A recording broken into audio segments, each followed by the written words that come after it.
مال چې یو سړی خپل سر د کام د پاره شیندینو ویښتان څه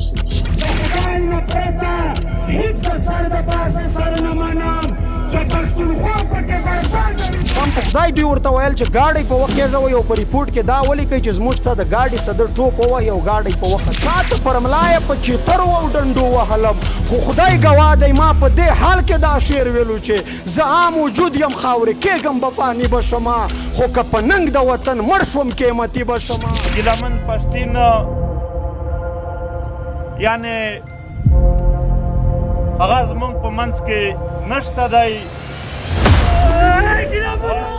او بالاخره د یو مظلوم قام په نصیب رسیدلی اسمان کې د انقلاب په تکل یو بل راپورته شوی ستوری هم رانسکور شو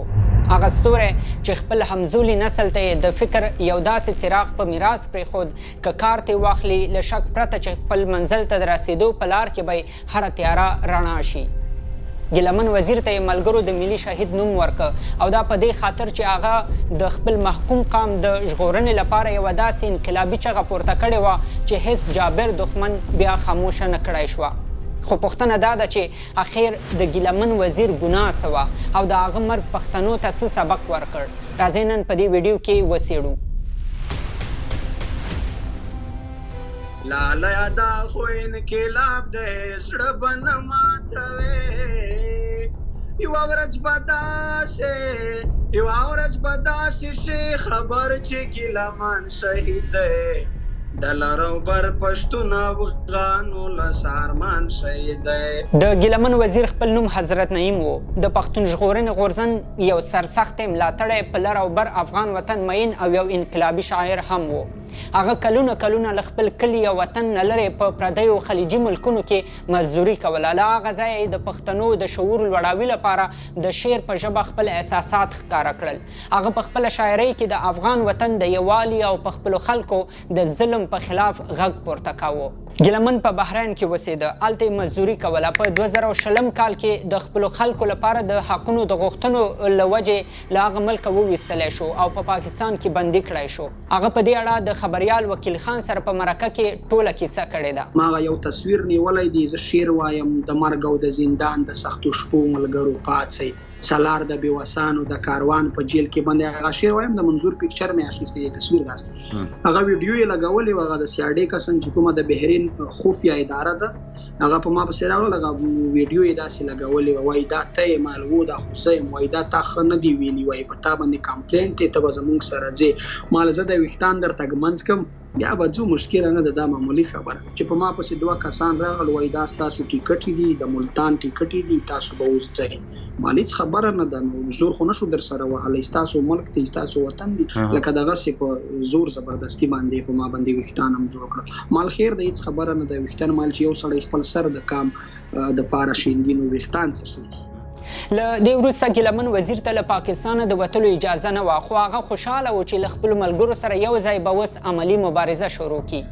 هغه د پښتون ژغورنې په هره جلسه ناسته او مجلس کې د منظور پښتون سره اوږه په اوږه روان و څو وارې د لنډې مودې لپاره زنداني هم شو خو د وروستي ځل لپاره په 2023 کال کې د پاکستان پوځ لخوا ونیول شو هغه په زندان کې د شکنجو او سختو حالاتو کیسه په یو نظم کې کړې ده چتره زوړند و یو سپین درون زنځیر و د وینو بوی ترې تلو لړلی ټول په خونو زنځیر و په دې زنځیر کې به زه نیمه شپه زوړند وم لاس یو خوا خپې بل خوا سر بل خوا عجیبه زوړند وم د مخ له خوا یې د کرنټونو په تارو وهلم شاته پر ملا یې په چیترو او ډنډو وهلم خو خدای ګواه دی ما په دې حال کې دا شعر ویلو چې زه عام وجود یم خاورې کېږم به فاني به شمه خو که په ننګ د وطن مړ شوم قیمتي به شمه کامل اخکر ته زه د سر او ماله تېره ګیلمن وزیر له زندان نه د راخلاصېدو وروسته هم قرار کې نناست خپلو فعالیتونو ته یې لا زیات زور ورکړه د 2024 کال د جون په 22 شمالي وزیرستان کې د پښتون ژغورنې تر ټولو لویه جلسه وشوه او د دې جلسې په جوړښت کې ګیلمن وزیر ډیر مهم رول ولوباوه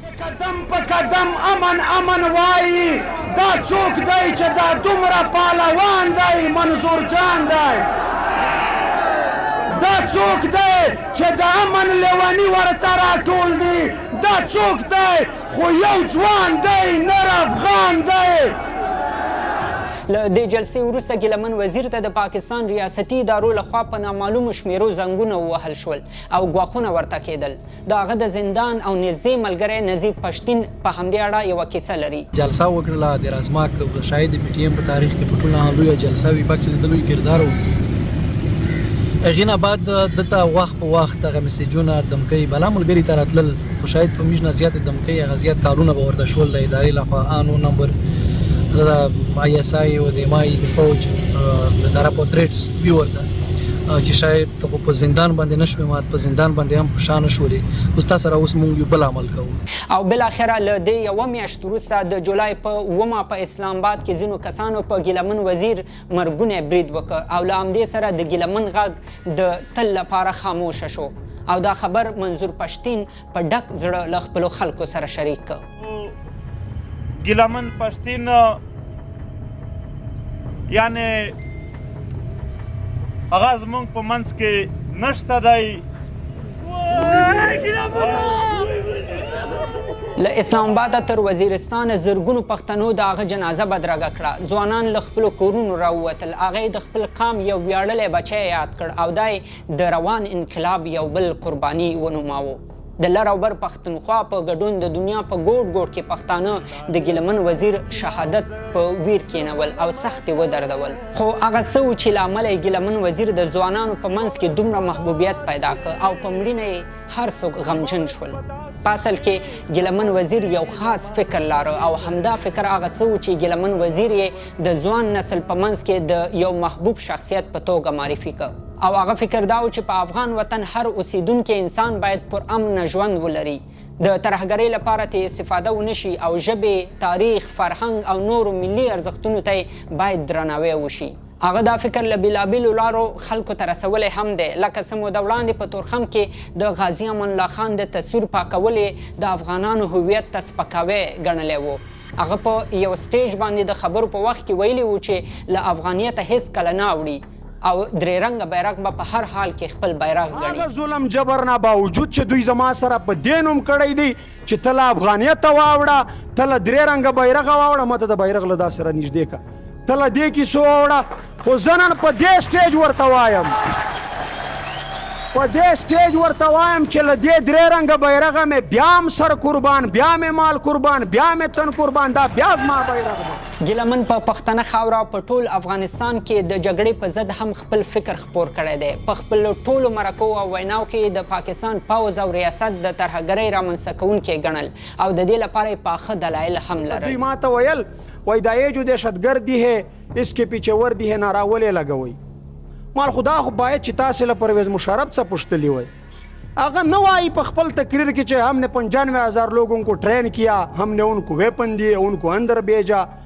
بیت اللہ مسعود ہمارا ہیرو تھا، حکیم الله مسعود ہمارا ہیرو ہے. نو چې ستا هیروګان دي او تا ټریننګونه ورکړي دي، تا پاللی دي، تا ګاللی دي او ته راځې نن زما په ګرد پښتونخوا وطن د دهشتګردۍ الزام لګوې، نو زه به څه وایم چې یې جو دهشتګرد یې اس کې پیچھے وابړه. نو دا ټول هغه څه و چې ګیلمن وزیر یې په لر او بر افغان وطن کې په هر ځوان او مشر بې حده ګران کړ. خو یوازې د ګرانښت مسله نه وه، همدې فکر یې دښمنان هم زیات او متشدد کړل او بالاخره ګیلمن وزیر په دې ګناه شهید کړی شو چې ولې د خپل قام، وطن او خاورې لپاره حقوق غواړي. خو ګیلمن وزیر خپل امزولی نسل په دې پوه کړ چې د پښتنو اصلي محوه کوونکي څوک دي. هغه د لر او بر پښتنو ته وښودله چې د افغان وطن ملي ارزښتونه کوم دي او ملي هویت څومره ارزښت لري. د شهید ګیلمن وزیر مرګ هم د افغان وطن ځوان نسل ته دا سبق ورکړ چې د یو قام بیداري څنګه کیږي، له محکومیت نه څنګه ځان خلاصولی شي، د آزاد ژوند لپاره مبارزه څنګه کیږي او بالاخره انقلابونه څنګه کامیابیږي. نو ویلی شو چې ګیلمن وزیر د یو خاص ویژن لپاره دنیا ته راغلی و. هغه ویژن دا و چې په پښتنو کې د انقلاب فکر ورپیچکاري کړي، دا یې راتلونکو نسلونو ته ور وښودله چې په انقلابي حالاتو کې هر څه امکان لري، زړه به نه ماتوئ او په دې لاره کې به همیشه خپلو قربانیو ته دوام ورکوئ. هغه خپل ماموریت په ډیر ویاړ بشپړ کړ او په خلاصه غاړه له دې دنیا رخصت شو. روح یې ښاد او یاد یې تل پاتې. یو ورځ به داسې شي خبر چې ګیلمن شهید دی، د لرو بر پښتون افغانو له سارمان شهید دی پرېږدی چې چیغې سورې وکړم جانان شهید دی د لرو بر پښتون افغانو له سارمان شهید دی